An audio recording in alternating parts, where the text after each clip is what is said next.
ሻይ ነክሶ እውነቷን ነው። አንቺ ለምን ቃል ታወጫለሽ? ልጅቷ ዲና መታነ ላቅፋት ነው ሲሄድ አትቀፊ አንቺ ልጆች ላይ ለምን ቃል ታወጫለሽ ብላ ህፃኗ ጋር ሳደር አነቀችኝ ማለት ነው።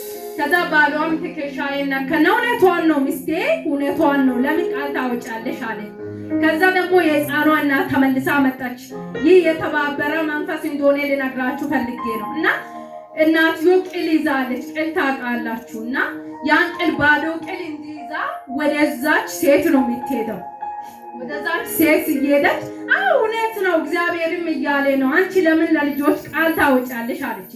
ይሄ ከዛ ነቀውና ይሄ የተባበረ መንፈስ ነውና እግዚአብሔር መጥቶታል። በዚህ በነቢዩ ጸሎት ሆኖ ነው። እኔ ቃል ያወጣሁት ከራሴ አይደለም፣ በጸለየበት ነው ቃል ያወጣሁት እና በሱ ጸሎት እግዚአብሔር እነኚህ ሁለት ህፃናቶችን ታድጓል ነው የሚለውና እናንተም እኔ አምኜ ነው እንደ ሚሰራ አምኜ ነው እዚህ ጋር የደወልኩት።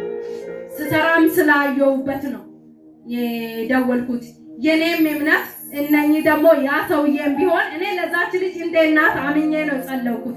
እናትዮ አልገባችም፣ እኔ ነኝ የገባሁት። ለዛ ልጅ ደግሞ አባትዮ አምኖ ተቀብሏል። አሁን ሆስፒታሉ እነሱ ወጥቷል፣ ያኞቹ ወጥቷል። በቃ ወተናል። እግዚአብሔር ከዛ ወዲህ ተአምር አደረገልን ነው ያለው። ገብቼ ምስክርነትን ለማው ገብቼ ጠይቄያለሁ።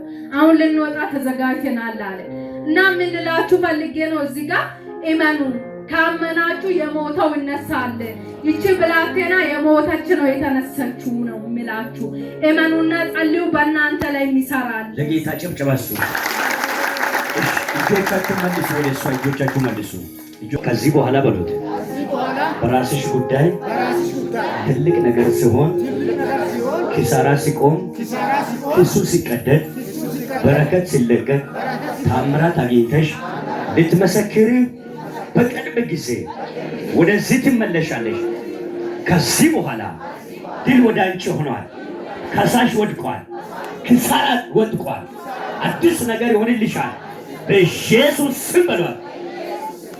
እሷ ማስከረስ አትጨርስ። እኔ በመንፈሴ 3